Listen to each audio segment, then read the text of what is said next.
1975 and 1991 special vehicles and production vehicles raced together with one overall winner. That changed in 1992 when the then Motorsport SA Off-Road Commission split the championship into special vehicle and production vehicle categories. It ushered in a new era for off-road racing in South Africa, with the sport now a jewel in the Motorsport South African crown.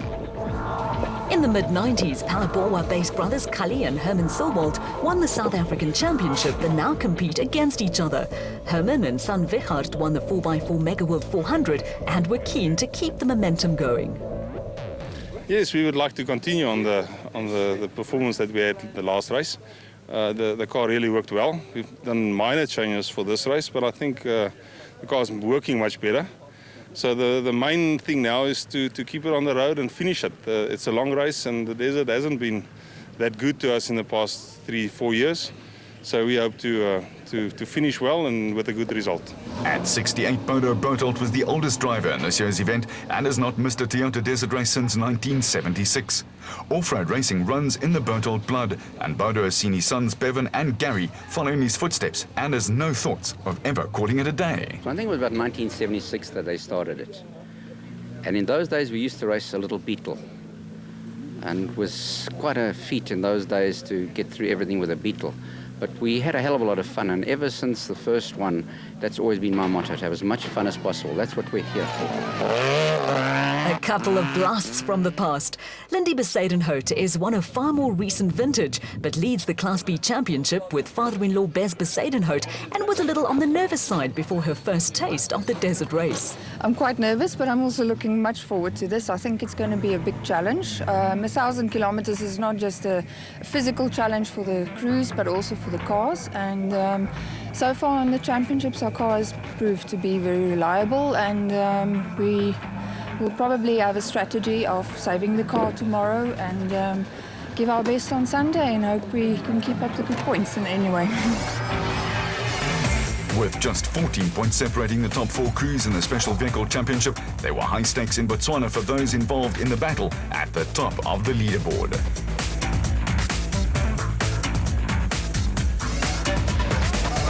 The top-seeded drivers in the special vehicle category also draw for start positions on the Donaldson Prologue.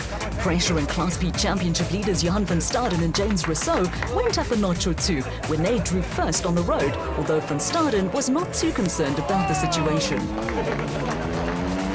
A little bit, but looking at the long weekend ahead of us, it's not going to make a big difference. The Donaldson Prologue produced something of a surprise when Polokwane crew Naim Mossaji and Rayon Borhanya blitzed the rest of the field in the Maxis Tyre Rack Porter.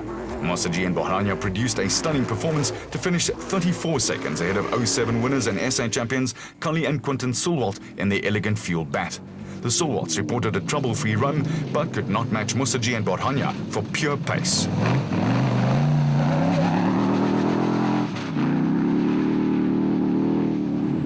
There was also an impressive performance from Bevan Berthold and Dani Stassen, who were third quickest in the Lab 88 bat. They were just 20 seconds off the pace set by the Silwalts and had 33 seconds in hand over reigning drivers champion Evan Hutchison and off-road motorcycle ace Gerald Curtis in the Motorrite Revo 1 4x4. There were no heroics from championship leaders Shamir Variawa and Siegfried Rousseau in the total porter, with the pair happy enough with 5th place, around 2 minutes behind prologue winners Mossaji and Borhanya. Nothing appears to disturb the donkeys that are part and parcel of the scenery in Botswana, and all was well with Nick Harper and Kevin Hume in the Atlas Copco bat. Like Variawa and Rousseau, they did not go in for heroics, and a steady run took them into 6th place.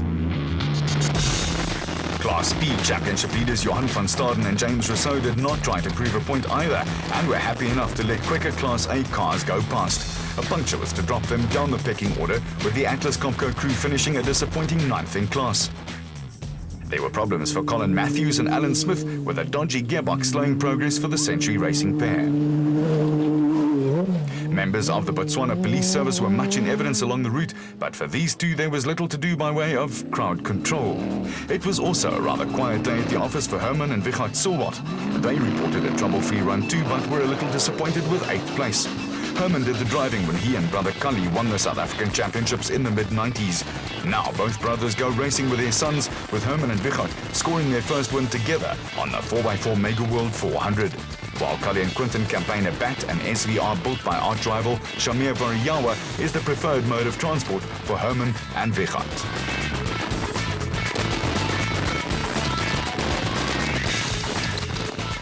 With Class P Championship leaders Johan van Staden and James Rousseau running into trouble, the fastest time in the category went to Archie Rutherford and Mike Lawrenson in the Regent Racing Jimco.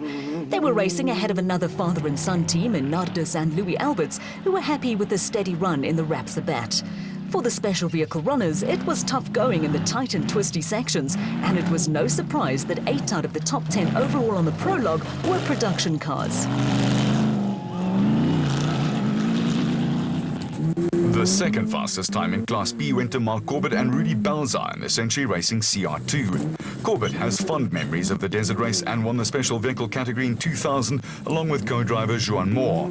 The futuristic Century Racing CR2 was built to specifications that allow it to compete on the Dakar Rally, and last year won Class B on the Sun City 400 with Corbett's father Ernest doing the driving.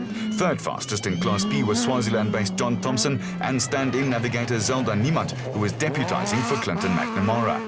A little further back in the field, Bez Besaidnout and daughter-in-law Lindy were in at the front of Class B in the Adenko BAT.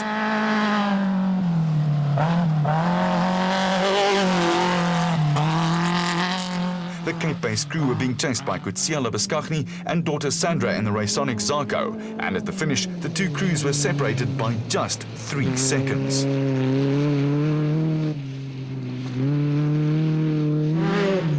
Also in the Class B mix were brothers Keith and Andrew Makaneti in another Zarko. After a disappointing start to the season, the pair were looking to bounce back and score points for the second event in a row.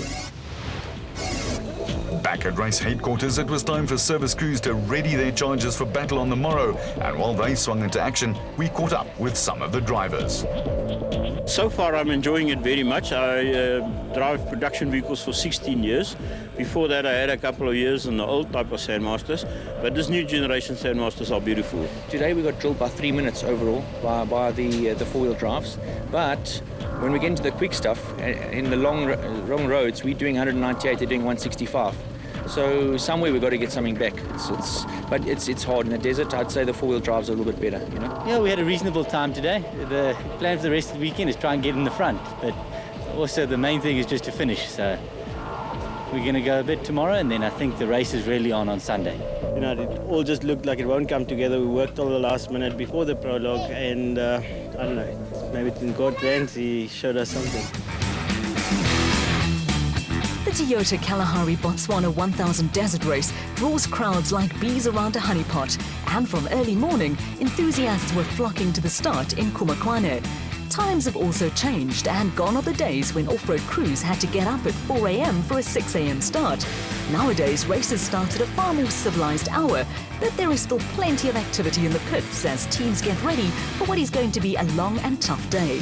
Special Vehicle Championship leaders Shamir Variawa and Siegfried Rousseau were looking for a hat-trick of wins in Botswana, and 5th place on the prologue left them handily placed at the start of the first racing section.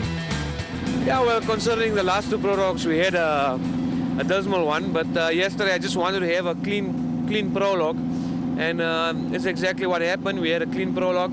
We're 5th in the specials, which is not too bad, and the only thing is today we just need to bring it home and see what happens. 4th on the prologue also suited the motorride pair of Evan Hutchison and motorcycle star Daryl Curtis, who were looking forward to racing in the relative comfort of a car. Yes, it's great to be back at the Toyota 1000 Desert Race, and the prologue is very different, of course. On the motorcycle in the past, lots of thorns and you get scratched to pieces, and in the car it's totally different, and we had a nice smooth run yesterday.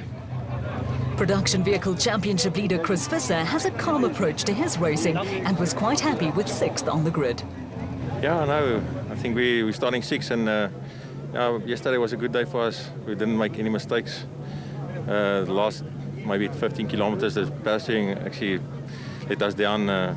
Steering became hard, so it was a little bit more difficult to drive the bakkie, but I must say I'm very happy. I just hope I hope the dust is not going to be a big factor today. There's no wind, so I think the dust is going to be bad. A relaxed Duncan Foss was only 3 seconds behind the Team Ford Ranger of Neil Woolridge and Kenny Scholthammer and could look forward to an early battle with the big Ford. Yeah, we're in a reasonable position for the start of day one. So, we're happy. Car's good. Robbie's good, so hopefully we can have a good day. The people of Botswana love their motorsport, and the Toyota Desert Race is the biggest annual sporting event in the country. A party atmosphere grips everyone, but the race also plays an important economic and social role, and it enjoys great support from the government. Well, it's for first starters, it's a big boost to the economy, and it also brings communities together. I think the change to Kumakwani this year around has been a blessing in disguise because we can get communities involved. As you know, Botswana needs to diversify its economy. So getting all sorts of people from every walk of life involved is one great step. It's also very good for the hoteling industry in Botswana. It also shines the spotlight on Botswana from the international community in terms of our ability to host such an event, this peace and security. It means so much to us, yes. With crowd control and the safety of competitors and spectators a priority, there is a massive police presence throughout the route. We have so far deployed 900 officers on this event. And of course, throughout the track, they will be there to make sure that they provide sufficient security for the onlookers and so forth. There was plenty of excitement among the crowd and tension in the air as the clock wound down towards the start, with the Botswana Minister of Tourism flagging the first cars away. The area around the start was packed with thousands of excited enthusiasts as Anthony Taylor and Robin Houghton led the field away in the Team Castrol Toyota Hilux. Races in the Absa Off-Road Championship are run in what is known as real